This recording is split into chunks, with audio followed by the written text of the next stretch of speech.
샬롬, 반갑습니다. 저는 꿈이 있는 미래 부소장 백상원 목사입니다. 드림 웨이브 하나님 나라의 완성 3월호 주제 강의를 시작하도록 하겠습니다. 1주차 본문 말씀은 에스라 10장 1절로 17절의 말씀입니다. 에스라의 진심 어린 회개는 거룩한 변화의 물결을 일으킵니다. 1절 말씀입니다. 에스라가 하나님의 성전 앞에 엎드려 울며 기도하여 죄를 자복할 때에 많은 백성이 크게 통곡하며 이스라엘 중에서 백성의 남녀와 어린아이의 큰 무리가 그 앞에 모인지라. 아멘. 하나님 앞에 간절히 회개 기도하는 에스라의 모습에 이스라엘 백성들의 잠든 신앙은 깨어납니다. 그리고 에스라의 회개 기도에 함께 동참하죠. 성경 기자는 회개 기도에 함께한 인원이 남녀와 어린아이까지 해서 큰 무리였다라고 표현합니다. 이스라엘 백성은 에스라의 기도를 듣고 심히 통곡합니다. 그때 스가냐가 오늘의 본문 3절 말씀에서 두 가지 중요한 결정을 합니다. 첫째로 그는 이방인의 아내와 그 소생을 다 보내겠다고 선포합니다. 하나님의 말씀에 대한 즉각적인 순종입니다. 하나님의 말씀을 순종하기 위해서는 많은 희생이 따릅니다. 둘째로 즉각적인 순종에서 한 걸음 더 나아가죠. 하나님과 언약을 맺고 율법대로 행하겠다라고 결단합니다. 인간은 근본적으로 하나님의 말씀을 거부하는 죄성이 있습니다. 즉각적인 순종은 지속적인 순종으로 이어지기가 어렵습니다. 따라서 우리는 반드시 하나님 앞에서 변화를 위한 결단을 해야 합니다. 구체적인 행위로 그 내용을 정해서 하나님께 나의 결단을 올려드려야 합니다. 그러할 때 설령 우리가 죄의 길에 넘어져도 다시 돌아올 수 있는 것입니다. 또한 스가냐는 에스라를 돕겠다며 그를 격려합니다. 이에 에스라는 이스라엘 개혁을 위한 예루살렘 총회를 소집합니다. 본문 8절 말씀에서 그는 3일 내에 예루살렘에 모이지 않으면 재산 몰수, 강제 추방이라는 극약 처방을 합니다. 9월 23일 이스라엘 백성 앞에서 에스라는 그들의 죄를 정확히 지적합니다. 그리고 이방 땅의 족속과 이방 여인을 내쫓으라고 강력히 촉구합니다. 이스라엘 백성은 에스라의 개혁에 마땅히 순종하겠다라고 화답합니다. 한 사람의 기도가 공동체를 살립니다. 한 사람의 거룩한 결단으로 공동체는 변합니다. 영적 각성은 순간적인 감정의 변화가 아닙니다. 구체적이고 즉각적인 삶의 변화로부터 시작됩니다. 바로 지금 이 순간 영적으로 각성해야 할 부분을 구체적인 행동으로 결단하십시오. 우리 가정의 부흥은 내 남편이 변해야 되는 게 아닙니다. 우리 회사의 부흥은 직원들이 변해야 되는 게 아닙니다. 우리 공동체의 부흥은 내 옆에 있는 지체가 변해야 되는 게 아닙니다. 공동체의 부흥은 바로 내가 변할 때 시작될 줄로 믿습니다. 이제는 남편 탓, 아내 탓 하지 마십시오. 자녀 탓, 부모님 탓도 하지 마세요. 내가 변하면 됩니다. 내가 더 하나님 말씀 앞에 무릎 꿇고 눈물로 기도할 때 하나님이 저와 여러분의 공동체를 반드시 변화시켜 주실 줄로 믿습니다. 저는 저와 여러분의 가정과 직장과 공동체가 우리의 기도를 통해 회복될 수 있기를 간절히 소망합니다. 2주차 본문 말씀은 느헤미야 1장 1절로 11절의 말씀입니다. 본문 말씀은 자신의 나라와 민족을 뜨겁게 사랑한 한 크리스찬의 이야기예요. 이 말씀을 통해 하나님이 우리에게 허락하신 나라와 민족을 더욱 사랑하고 이 땅 가운데 하나님의 나라를 세워가는 저와 여러분, 우리의 다음 세대 되었으면 좋겠습니다. 본문 말씀은 성도가 나라와 민족을 어떻게 사랑해야 할지 크게 두 가지 내용으로 정리할 수 있습니다. 첫째로 성도는 개인의 이기심을 극복하고 공동체의 문제에 귀를 기울여야 합니다. 본문 말씀이 기록될 당시 이스라엘은 바사 제국, 페르시아의 식민지였습니다. 약 200년간 아수르와 바벨론은 강제 이주 정책과 잔인한 탄압 정책으로 이스라엘을 다스립니다. 하지만 바벨론을 물리치고 페르시아가 패권을 잡자 상황이 달라집니다. 페르시아는 이전과 완전히 다른 식민지 정책을 사용합니다. 그들은 식민지 백성들이 자신에게 자발적으로 충성할 수 있도록 회유 정책을 사용합니다. 우선 식민지 백성들을 고국으로 돌려보냅니다. 또한 각자가 만든 신을 섬길 수 있도록 허락합니다.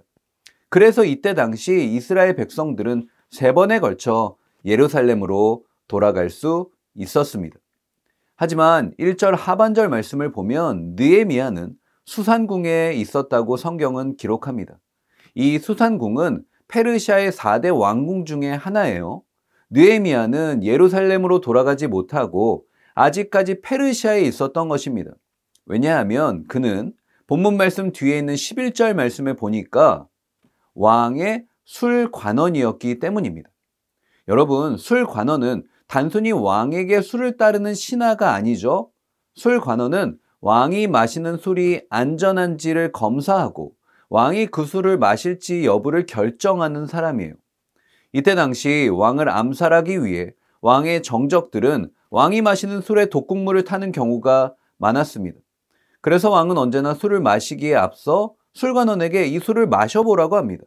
그래서 이 술관원의 말 한마디에 왕의 생명이 왔다 갔다 했던 거예요. 그러므로 술관원은 왕이 가장 신뢰하는 왕의 최측근입니다. 최고의 권력을 갖습니다. 일부 성경학자들은 술관원이 군대를 다스리는 총사령관보다도 더 큰 힘을 가졌을 것이라고 추정합니다. 이처럼 식민지 백성에 불과했던 느헤미야는 식민지 백성으로서는 올라갈 수 없는 성공가도를 달리고 있었던 것입니다. 그러던 어느 날 한 사람이 느헤미야를 찾아옵니다. 본문 2절 말씀 앞부분에 보니까 느헤미야의 친형제 하나니입니다. 하나니는 이미 13년 전에 이스라엘 백성들과 함께 예루살렘으로 돌아갑니다. 하지만 13년 만에 하나니가 불쑥 느헤미야를 찾아온 것이죠. 이때 느헤미야의 마음이 어땠을까요? 우리 한번 그의 입장이 되어보세요. 사랑하는 친동생이 13년 만에 나타났으니까 얼마나 반가웠겠어요. 하지만 그 마음 한켠에 불쑥 나타난 동생이 부담스러웠을 것입니다. 식민지 백성이라는 핸디캡을 극복하고 왕의 최측근이 되어서 최고의 성공가도를 달리고 있던 그에게 하나니는 분명 큰 걸림돌이었을 거예요. 왜냐하면 식민지 백성이라는 그의 출신이 하나니를 통해 다시 한번 부각되었기 때문입니다. 또한 느헤미야의 큰 성공을 시기하던 그의 수많은 정적들에게 하나니가 나타난 지금 상황은 분명 약점이 될 수 있었습니다. 그들은 아닥사스다 왕에게 찾아가서 느헤미야가 언젠가 그의 동생처럼 고국으로 돌아가지 않겠습니까? 느헤미야는 우리 페르시아 사람이 아닙니다. 다른 민족입니다. 라고 왕에게 느헤미야를 비판하고 비난할 수 있었을 거예요. 이런 상황 속에서 느헤미야는 자신의 자리를 유지하기 위해 충분히 이기적으로 행동할 수 있었습니다. 우선 동생을 바쁘다는 핑계로 적당히 돌려보내고 나중에 따로 만나 사정을 설명할 수 있었겠죠. 하지만 느헤미야는 뜻밖의 행동을 합니다. 2절 말씀을 한번 보시겠어요? 내 형제들 가운데 하나인 하나니가 두어 사람과 함께 유다에서 내게 이를 얻기로 내가 그 사로잡힘을 면하고 남아있는 유다와 예루살렘 사람들의 형편을 물은즉 아멘. 느헤미야는요 13년 만에 찾아온 하나니를 돌려보내지 않습니다. 그리고 그에게 고향으로 돌아간 이 자신의 민족들, 이스라엘 백성들이 어떻게 살고 있는지를 진심으로 물어봅니다. 솔직히 느헤미야의 입장에서 자신의 민족에게 큰 관심 안 가져도 그 누구도 뭐라 하지 않습니다. 괜히 관심 가졌다가 오히려 불이익만 당할 게 뻔합니다. 하지만 느헤미야는 자신의 성공을 위해 동족을 버리는 이기적인 사람이 아니었습니다. 그는 개인적인 이기심을 극복하고 자신이 속한 공동체의 문제에 진심으로 귀를 기울입니다. 2009년 국제교육협의회가 세계 36개 국가 14만여 명 청소년들을 대상으로 공동체 의식 조사를 하였습니다. 그 결과 우리나라 청소년들의 공동체 의식이 36개 나라들 중에서 35위를 차지했다고 합니다. 특별히 관계 지향성, 사회적 협력 부분은 36개 국가들 중에 전체 꼴찌였다고 합니다. 여러분, 2009년에도 이랬는데 오늘날 이 시대에는 어떠할까요? 요즘 시대에 우리나라 청소년들은요, 자신이 속한 공동체에 관심이 없습니다. 그저 어떻게 하면 내가 좋은 대학에 갈 수 있을까? 어떻게 하면 내가 성공할 수 있을까? 지극히 개인적인 이기심으로 가득 차 있죠. 전문가들은 이런 현상이 일어난 이유를 경쟁 지향적이고 출세 지향적인 사회 분위기 때문으로 진단합니다. 내 옆에 있는 나의 친구는 나와 함께 공동체를 섬겨 나갈 동역자가 아닌 것이죠. 나의 성공을 위해 이겨야 하는 경쟁자인 것입니다. 이러한 분위기 속에서 청소년들은 공동체에 관심을 갖지 않습니다. 이기적인 마음만 갖습니다. 자신의 성공과 부귀영화만을 위해 살아가게 되는 것이죠. 하지만 본문 말씀의 느헤미야는 다릅니다. 그는 자신이 어렵게 이룬 성공을 유지하기 위해 자신의 민족 이스라엘을 외면하지 않습니다. 오히려 자신의 성공을 시기하는 정적들이 지켜보는 그 앞에서도 자신을 찾아온 하나님에게 이스라엘의 문제를 진심으로 묻습니다. 요즘 시대 자신의 성공을 위해 공부를 열심히 하는 학생들은 너무나도 많습니다. 하지만 하나님 나라를 위해 내가 속한 공동체를 섬기기 위해 사는 사람은 그리 많지 않습니다. 여러분, 과연 하나님이 이 둘 중에 누구를 선택하실까요? 하나님이 원하시는 진정한 크리스찬은 누구일까요? 하나님이 자신의 성공만을 위해 공동체를 돌아보지 않는 이기적인 사람을 선택하실까요? 아니면 거룩한 하나님의 나라, 내가 속한 공동체를 섬기기 위해 그 비전을 가슴에 품고 준비하는 자를 선택하실까요? 저는 이 영상을 시청하는 우리의 모든 자녀들이 하나님의 나라를 위해 하나님께 선택받는 인생 되길 주님의 이름으로 간절히 축복합니다. 히브리서 10장 24절은 이렇게 고백합니다. 서로 돌아보아 사랑과 선행을 격려하며. 아멘. 성경은 분명히 이야기해요. 서로 돌아보아라. 너희 혼자 잘 먹고 잘 살기 위해 사는 게 아니다. 서로 돌아보며 사랑과 선행으로 격려해라. 만약 지금까지 자신의 성공만을 위해 달려왔다면 이제는 내가 속한 공동체의 문제에 귀를 기울일 수 있기를 주님의 이름으로 축복합니다. 여러분의 가정, 여러분의 직장, 우리 교회, 우리 나라를 위해 내가 섬길 부분이 무엇인가를 깊이 고민하는 저와 여러분 되었으면 좋겠습니다. 그러할 때 하나님이 수많은 사람 중에 바로 여러분을 선택하실 거예요. 그리고 여러분을 통해 이 세상에 무너진 공동체가 다시 세워질 줄로 믿습니다. 둘째로 우리는 사람의 시선이 아닌 하나님께 시선을 고정해야 합니다. 느헤미야는 자신의 성공을 위한 이기심을 내려놓고 이스라엘 백성들의 소식을 하나님에게 묻습니다. 그러자 하나님은 그에게 충격적인 사실을 이야기하죠. 3절 말씀을 보시면 그들이 내게 이르되 사로잡힘을 면하고 남아있는 자들이 그 지방 거기에서 큰 환난을 당하고 능욕을 받으며 예루살렘 성은 허물어지고 성문들은 불탔다 하는지라. 아멘. 70년 만에 고향에 돌아갔던 이스라엘. 그들은 다시 자신의 고향에서 살 생각에 너무나도 기뻤습니다. 하지만 이스라엘 백성들이 고향으로 돌아왔을 때 그들을 맞이한 것은 아름다운 옛 추억이 깃든 꿈에 그리던 고향이 아닙니다. 마을 곳곳에는 수많은 사마리아인들과 팔레스타인 주민들이 지어놓은 건물들이 질비했습니다.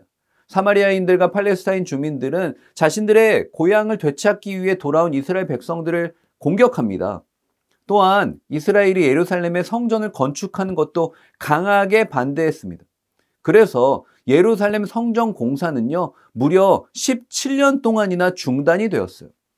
팔레스타인 주민들은, 사마리아인들은 예루살렘 성전에 불을 지릅니다.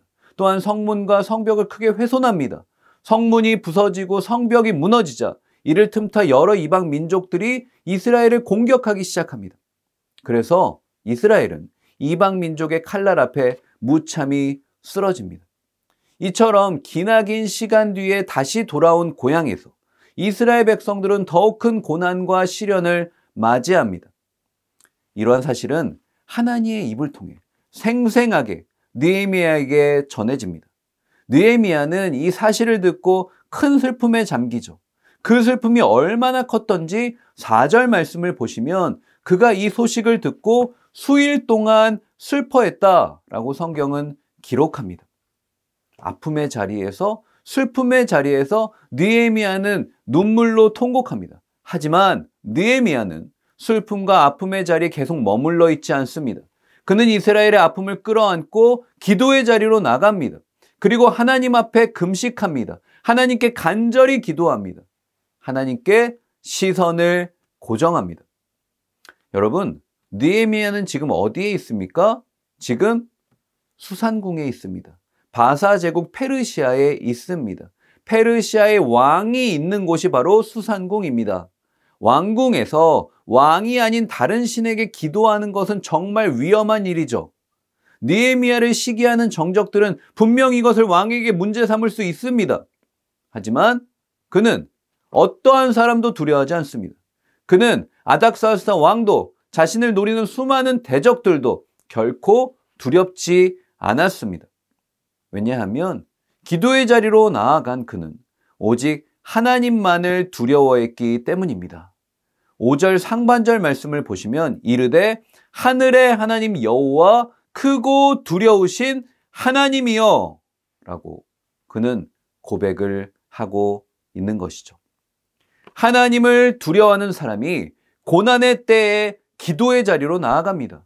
내 영혼의 겟세마네 동산은 하루아침에 생기는 게 아닙니다. 아무나 고난의 때에 기도의 골방으로 들어가는 게 아닙니다. 내 인생을 향한 하나님의 주권을 철저히 인정하는 사람, 사람이 아닌 하나님을 경외하는 자가 고난의 때에 기도할 줄로 믿습니다.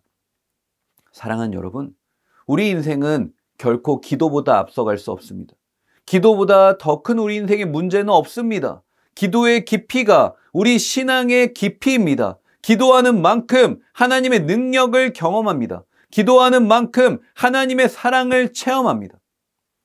고상한 언어로 가득 찬 핏기 없는 기도가 아니라 내 영혼의 아픔 가운데 터져 나오는 간절한 부르짖음이 하나님이 기뻐하시는 기도인 줄로 믿습니다.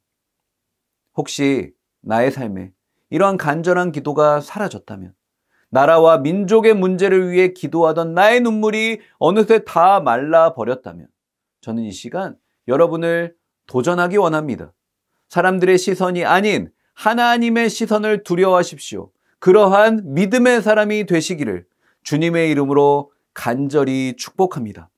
그러할 때 나의 사랑하는 나라와 민족을 위한 기도가 반드시 회복될 줄로 믿습니다.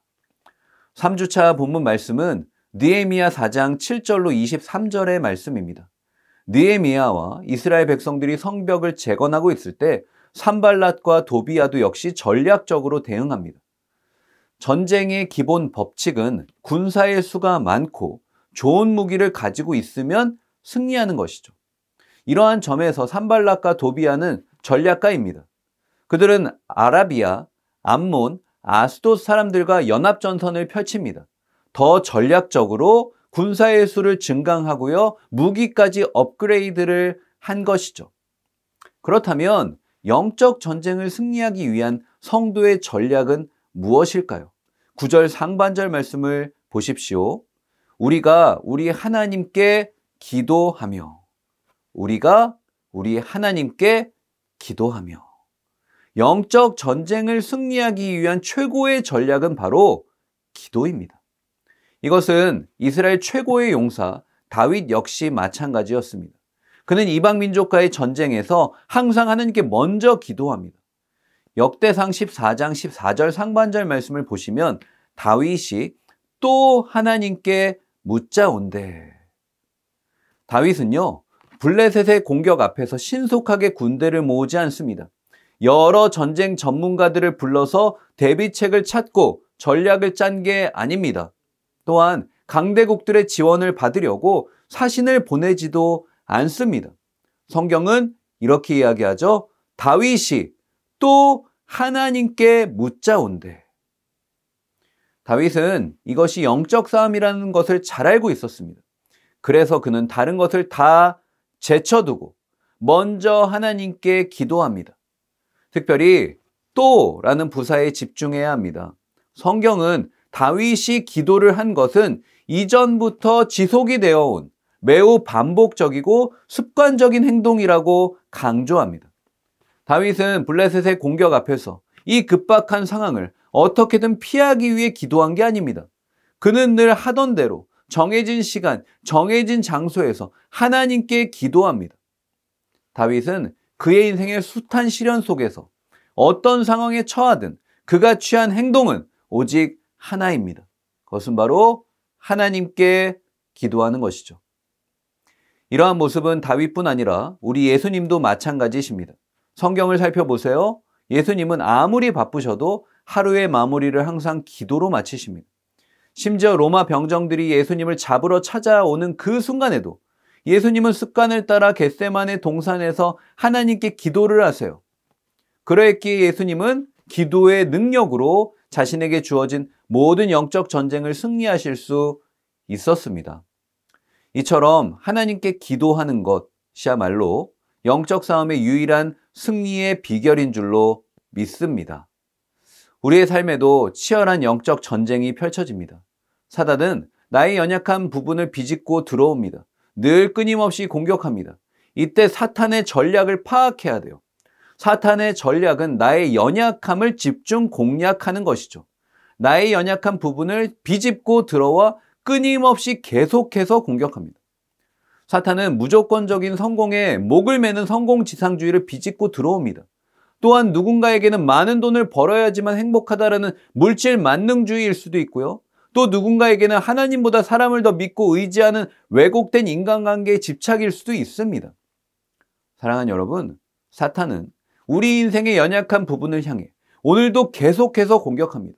우리가 하나님을 믿고 하나님의 자녀가 된 그 순간부터 사탄은 계속해서 공격합니다. 사탄은 나의 약점을 너무나도 잘 알아요. 그래서 그곳에 모든 전략, 모든 군사를 집중합니다.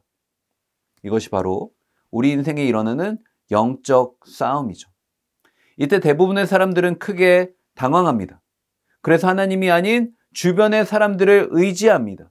돈을 의지합니다. 인간의 지혜, 경험을 의지합니다. 그래서 결국 패배합니다. 하지만 성경은 영적 전쟁에서 승리할 수 있는 유일한 비결은 오직 기도라고 합니다. 에베소서 6장 18절 말씀입니다. 모든 기도와 간구를 하되 항상 성령 안에서 기도하고 이를 위하여 깨어 구하기를 항상 힘쓰며 여러 성도를 위하여 구하라. 아멘. 성경은 우리가 성령 안에 깨어 기도해야 할 것을 이야기합니다. 혹시 지금 이 자리에 하루하루가 너무 힘들어 숨이 턱턱 막히는 분이 계세요? 아니면 무거운 마음의 짐과 해결되지 않는 문제로 마음이 눌리는 분이 계십니까? 만약 그렇다면 여러분은 지금 영적 싸움의 한복판에 서 있는 것입니다. 사탄이 지금 여러분의 인생에 또 쳐들어온 것이죠. 이때 우리가 해야 할 일은 무엇일까요? 우리의 두 손을 모아 하나님께 기도해야 합니다. 기도만이 악한 영을 이길 수 있는 유일한 승리의 비결인 줄로 믿으시기를 바랍니다. 저는 이 영상을 시청하는 우리 모두가 기도를 통해 영적 싸움에서 승리하시길 주님의 이름으로 축복합니다. 4주차 본문 말씀은 느헤미야 8장 1절로 12절의 말씀입니다. 1절 말씀에 보니까 모든 백성이 일제히 수문 앞 광장에 모여라고 기록합니다. 일제히라는 말은 원어로 케이시 에하드입니다. 한 사람 같이라는 뜻입니다. 이스라엘 모든 사람들이 일사불란하게 한 마음이 됩니다. 한 마음으로 모여요. 왜 그럴까요? 하나님이 정하신 절기를 지키기 위해서입니다. 특별히 예루살렘에 거주하는 백성들은 물론이거니와 유다 땅 전역에 흩어져 있던 백성들까지 자발적으로 모입니다. 부흥은 자발적으로 시작됩니다. 지도자들의 요청과 지휘 하에 움직이는 게 아닙니다. 평신도들의 자발적인 움직임으로 시작되는 것이죠. 우리가 하고 있는 큐티는 1882년 영국 케임브리지 대학의 3명의 대학생들로부터 시작되었습니다. 이들은 주중과 주말의 삶이 다른 것에 대해 고민했습니다. 교회 안과 밖의 삶의 이원화에 대해서 심각한 문제의식을 갖고 있었어요. 그래서 그들은 주중에도 캠퍼스에서 하나님의 말씀을 함께 읽고 묵상합니다. 그 결과 여러 학생들이 함께 참여하게 됩니다. 그리고 서유럽을 넘어 아시아, 대한민국까지 전파됩니다. 이제 큐티는 대표적인 선교 전략 중에 하나가 될 정도로 전 세계적으로 시공간을 초월하여 하나님의 귀한 도구로 쓰임받고 있습니다. 여러분, 처음 큐티를 시작한 3명의 학생들이 큐티를 전 세계에 보급하기 위해 단기, 중기, 장기 플랜을 세웠을까요? 그들이 2024년도에 아시아의 한국에서 사단법인 꿈미에서 주만나 큐티 등과 같은 큐티가 활성화될 것을 예상했을까요? 아닙니다. 그들은 전혀 예상하지 못합니다. 그들은 오직 자신의 삶을 하나님의 말씀에 비춰봤습니다. 하나님의 말씀에 바로 설 수 있도록 자발적으로 움직였을 뿐이에요. 우린 여기서 중요한 한 가지 영적 진리를 깨닫습니다. 그것은 바로 공동체의 부흥은 자발적으로 순종하는 나를 통해 시작된다는 것이죠. 둘째로 부흥은 하나님의 말씀으로부터 시작됩니다. 자발적으로 모인 이스라엘 백성들은 에스라에게 율법책을 가지고 와 읽어줄 것을 요청합니다. 3절 말씀입니다. 수문 앞 광장에서 새벽부터 정오까지 남자나 여자나 알아들을 만한 모든 사람 앞에서 읽음에 뭇 백성이 그 율법책에 귀를 기울였는데, 아멘. 본 구절에서 뭇 백성이 그 율법책에 귀를 기울였는데, 이 부분을 문자적으로 해석하면, 그리고 그 모든 백성의 귀가 그 율법책 위에 라는 뜻이 됩니다. 율법에 몰입하는 백성들의 진지함을 묘사한 것입니다. 여러분, 부흥 운동은 결국 말씀 운동입니다. 말씀에 귀를 기울이고 말씀을 깨달을 때 부흥은 시작됩니다. 이스라엘 백성들이 말씀을 듣고 깨닫자 말씀 앞에 반응하기 시작합니다. 9절 말씀입니다. 백성이 율법의 말씀을 듣고 다 우는지라 총독 느헤미야와 제사장 겸 학사 에스라와 백성을 가르치는 레위 사람들이 모든 백성에게 이르기를 오늘은 너희 하나님 여호와의 성일이니 슬퍼하지 말며 울지 말라 하고, 백성들은 율법에 기록된 하나님의 말씀을 듣고 모두가 울기 시작해요. 여러분이 울다에 해당하는 복힘은 울다라는 뜻의 동사의 분사형입니다. 분사형이 사용된 것은 백성들이 잠깐 운 게 아니라는 거예요. 끊임없이 흐느껴 울었다는 것을 강조하는 표현입니다. 율법의 말씀을 듣고 백성들은 울지 않을 수 없었습니다. 말씀에 대한 바른 이해를 통해 진정한 회개에 이른 것이죠. 진정한 부흥 운동은 자발적으로 시작합니다. 그리고 말씀에 대한 바른 이해를 통해 회개에 이르게 되는 것이죠. 부흥의 높이는 회개의 깊이로 결정됩니다. 하디 선교사를 아실 거예요. 하디 선교사는 뜨거운 선교의 열정으로 한국에 옵니다. 원산으로 파송됩니다. 1901년부터 사역을 시작하여서 3년간 선교에 열심히 매진하였으나 선교의 열매가 전무했어요.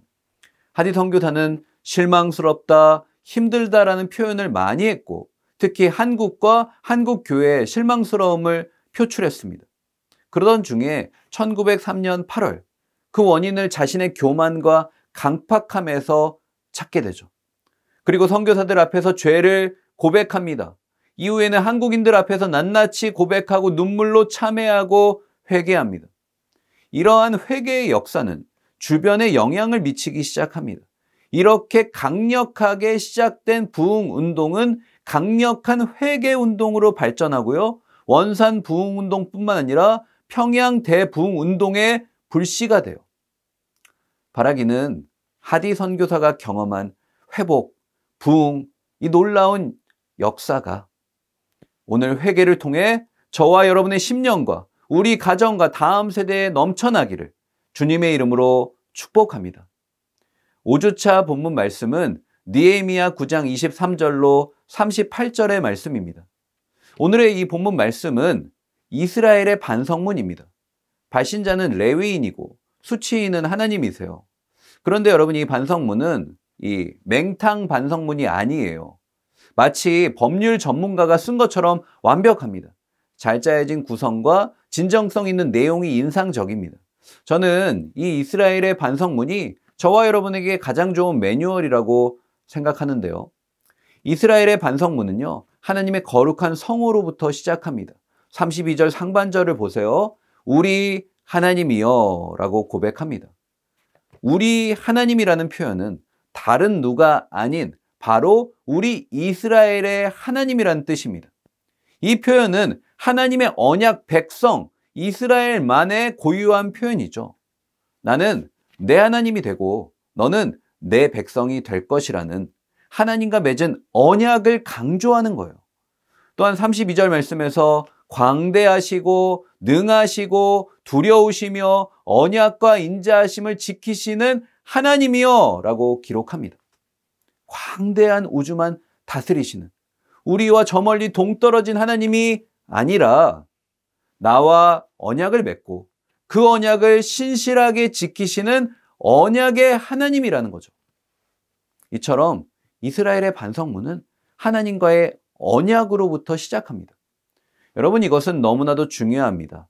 왜냐하면 하나님과 맺은 언약은 죄를 지은 이스라엘 백성들이 하나님께 나아가는 유일한 근거가 되기 때문이에요. 이것은 저와 여러분도 마찬가지입니다. 저와 여러분의 반성문에도 하나님과의 언약으로 시작해야 돼요. 하나님은 내 인생의 주인이십니다. 당신은 나의 하나님이십니다. 나는 죄로 인해 죽을 수밖에 없는 죄인 중에 괴수입니다. 하지만 예수 피값으로 산 하나님의 거룩한 자녀입니다. 하나님과의 언약을 고백할 때 우리는 죄악의 자리를 딛고 일어나 하나님의 품에 달려가게 되는 것이죠. 히브리서 10장 19절 말씀은 이렇게 고백합니다. 형제들아, 우리가 예수의 피를 힘입어 성소에 들어갈 담력을 얻었나니. 아멘. 우리의 어떠한 노력으로도 죄의 문제는 해결되지 않습니다. 오직 예수의 보혈을 힘입어 오직 하나님과 맺은 언약을 통해 우리는 거룩하신 하나님께 나아가게 될 줄로 믿습니다. 이스라엘의 반성문은 하나님과의 언약으로 시작합니다. 뒤이어서 이제 반성문의 본론이 기록이 되는데요. 본론은 이스라엘의 죄악을 자세히 다룹니다. 본문 말씀이 기록된 느헤미야 9장 말씀은 이스라엘의 악의 연대기를 기록합니다. 출애굽 이후 광야 생활을 거쳐 식민지 포로 생활까지의 모든 과정이 파노라마처럼 펼쳐져요. 특별히 이 본문 말씀은 식민지 포로 생활 동안의 스토리입니다. 자, 그렇다면 이스라엘의 반성문은 이스라엘의 죄악을 어떻게 기록하고 있을까요? 첫째로 이스라엘의 반성문은 범죄자 리스트와 죄목을 기록합니다. 이러한 내용이 34절 말씀에 잘 나타나요. 우리 왕들과 방백들과 제사장들과 조상들이 주의 율법을 지키지 아니하며 주의 명령과 주께서 그들에게 경계하신 말씀을 순종하지 아니하고. 레위 지파는 범죄자 리스트를 매우 구체적으로 기록해요. 왕, 방백, 제사장, 조상. 여러분, 여기서 방백은 귀족을 뜻합니다. 조상은 일반 서민을 뜻하죠. 왕에서부터 서민에 이르기까지 모든 이스라엘 백성들의 죄를 고백합니다. 우린 여기서 한 가지 의구심을 갖게 됩니다. 그냥 이스라엘 모든 백성이 지은 죄라고 하면 되지 굳이 왕, 귀족, 제사장, 서민이라고 계층을 하나하나 언급해야 할 필요가 있나? 그 이유는요, 매우 간단해요. 레위 지파는 하나님 앞에 하나의 죄도 남김없이 온전히 회개하길 원했습니다. 반성문의 핵심은 진정성이죠. 무작정 동정심에 호소하는 감정적인 글이 아닙니다. 지금 레위인은 하나님 앞에 두렵고 떨리는 마음으로 범죄자 리스트를 작성한 거예요. 그리고 그들이 지은 죄를 기록합니다. 그 죄는 바로 불순종이죠. 이스라엘 백성들은 율법을 어기고 이 세상을 따릅니다. 하나님의 말씀에 불순종하고 자행, 자제했던 것입니다. 둘째로 이스라엘의 반성문은 죄악의 결과를 기록합니다. 36절 말씀입니다. 우리가 오늘날 종이 되었는데 곧 주께서 우리 조상들에게 주사 그것의 열매를 먹고 그것의 아름다운 소산을 누리게 하신 땅에서 우리가 종이 되었나이다. 과거 조상들의 죄악은 고스란히 후손들에게 이어집니다. 죄악의 결과는 처참해요. 약속의 땅은 불행의 땅이 됩니다. 아름다운 소산은 그림의 떡이 됩니다. 예루살렘 성지는 이방 나라의 식민지가 되죠. 이스라엘은 처참한 죄악의 결과를 경험합니다. 마지막으로 반성문의 결론입니다. 이스라엘의 반성문은 결단과 다짐으로 끝납니다. 38절 말씀을 보시면 우리가 이 모든 일로 말미암아 이제 견고한 언약을 세워 기록하고 우리의 방백들과 레위 사람들과 제사장들이 다 임봉하나이다 하였느니라. 아멘. 레위인은 새로운 결단, 새로운 다짐을 해요. 진정한 회개는 죄를 미워하는 마음의 변화에 그치지 않습니다. 진정한 회개는 죄에서 떠나는 삶의 변화까지 포함합니다. 이스라엘은 어떤 삶의 변화를 다짐합니까? 견고한 언약을 세우기로 결단하죠. 자신들의 죄악으로 훼손된 하나님과의 언약이 다시 회복되기를 간절히 소망해요. 이것은 매우 중요해요. 왜냐하면 회개의 궁극적인 목적은 나의 죄악으로 훼손된 하나님과의 언약을 다시 회복하는 것이기 때문입니다. 이스라엘의 반성문에는 별책부록이 하나 더해집니다. 그것은 바로 인봉입니다. 여러분, 인봉은 도장을 찍어 문서를 봉하는 것이죠. 인을 친다고도 합니다. 고대 근동사회에서 인봉은 조금 특별했어요. 도장을 진흙에 찍고 굽습니다. 그리고 그 구운 진흙을 문서에 첨부해요. 방백들과 레위 지파 제사장들은 반성문에 서명 날인합니다. 그들은 이스라엘이 하나님 앞에 언약 백성으로 다시 회복될 것을 엄숙히 선포합니다. 맹세합니다. 이렇게 이스라엘의 반성문은 끝이 납니다. 저와 여러분도 하나님께 반성문을 쓰고 있어요. 하나님께 회개 기도를 하잖아요. 그런데 문제는 때로는 지나치게 감정에 호소합니다. 순간의 위기를 모면하기 위해 가식적일 때도 있어요. 여러분의 회개 기도는 하나님 앞에 미숙하지 않습니까? 하나님 앞에 초라하지는 않나요? 하지만 이스라엘의 회개 기도는 다릅니다. 하나님과의 언약을 붙들고요, 하나님께 간구합니다. 하나님께 자신의 죄악을 하나하나 정확히 고백합니다. 그리고 회개에 합당한 삶의 열매를 결단합니다. 이스라엘의 반성문, 회개의 기도는 하나님의 마음을 움직이죠. 그들을 향한 저주는 축복이 됩니다. 그들을 향한 심판은 은혜가 됩니다. 하나님과 맺은 언약은 다시 재건됩니다. 저는 오늘 이 영상을 시청하는 우리 모두가 하나님의 마음에 흡족한 회개 기도를 올려드리길 주님의 이름으로 축복합니다. 매일의 삶 가운데 진정한 회개 기도를 드릴 수 있기를 간절히 소망합니다. 그러할 때 하나님이 저와 여러분의 죄를 반드시 용서해 주실 줄로 믿습니다. 바라기는 드림웨이브 3월호를 통해 하나님 앞에서 하나님이 주시는 말씀으로 회복되는 저와 여러분 그리고 우리의 다음 세대 되시길 주님의 이름으로 간절히 축복합니다. 감사합니다.